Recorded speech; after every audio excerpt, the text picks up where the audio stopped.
you say gross conversation, size.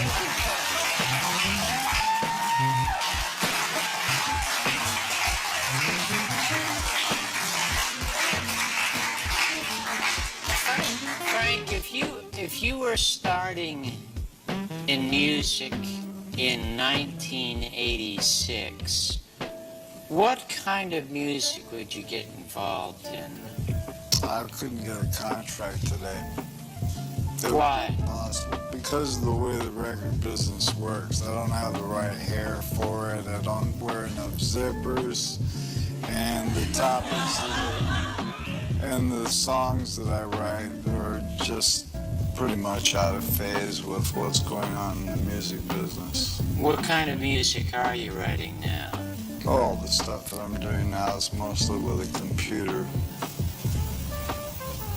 Computerized music? Yeah. And don't you think there would be a market for that today? Not when it uses the voices of senators and Let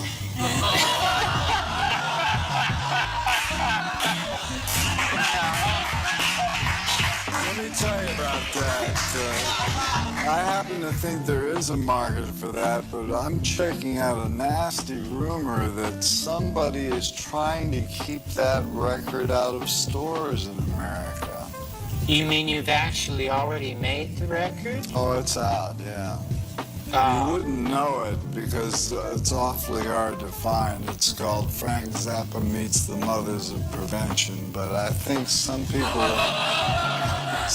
are trying to prevent other people from finding out about the prevention. Well, what have you done in the album? You said that you quote senators. Do you I use their voices. Well, can you legally get permission to use their voices? It's all public record.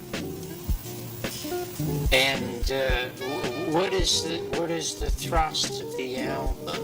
The thrust of the album is music, but there's a 12-minute piece on there which is, let's just call it gross conversation, which transpired at the Senate last September. Now, when you say gross conversation, because it wasn't legislation, it wasn't really politics, it was PR, and it just turned into gross conversation. I mean, some of you might know that I went there and I attended this, they called it an airing of the issue, which they shouldn't have done. I don't think legally you can just go into the Senate, call the committee together and take your issue and air it unless you're talking about some legislation. There was no legislation being discussed. I thought it was really inappropriate. I also felt that it was inappropriate that 5 of the senators sitting on this commission are, what do I call it, committee. It was the Senate Science, Commerce, and Transportation Committee hearing the issue of rock and roll lyrics, which seems rather inappropriate unless you know that 5 of the senators on that committee had wives who signed the original PMRC letters. So it was kind of a cross between a kangaroo court and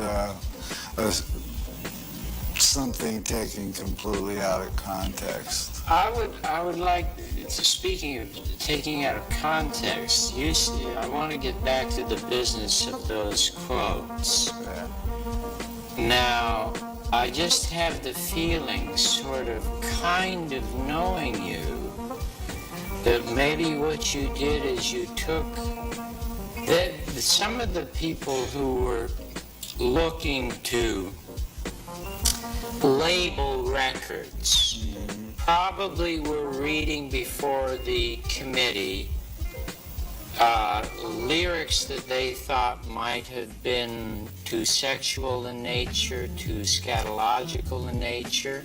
Well, that's one of the things that took place there. I mean, some of the things that are quoted in this piece are Senator Hollings from South Carolina saying that if he could do away with this music constitutionally, he would, which I don't think I took it out of context to just quote him exactly the way he said it. And that's in the album? Yes. Now, did you happen to take, were there some of the women who testified there, were they too sensitive to say, read some of the lyrics? Or did they actually read some of those lyrics, and did you list some of their quotes for the album? No, the person who was reciting the more obnoxious lyrics was Reverend Jeff Ling, and it's his voice that's used reciting the pieces. But prior to the hearing, both Tipper Gore and Susan Baker were on evening news all over the country reciting the lyrics themselves. Frank, how many children do you have? 4. And how old are they now? 18, 16, 12, and 6. Well, they grew up in a household that had the Frank Zappa as the father. And I'm sure that you were probably as liberal with your language around the children.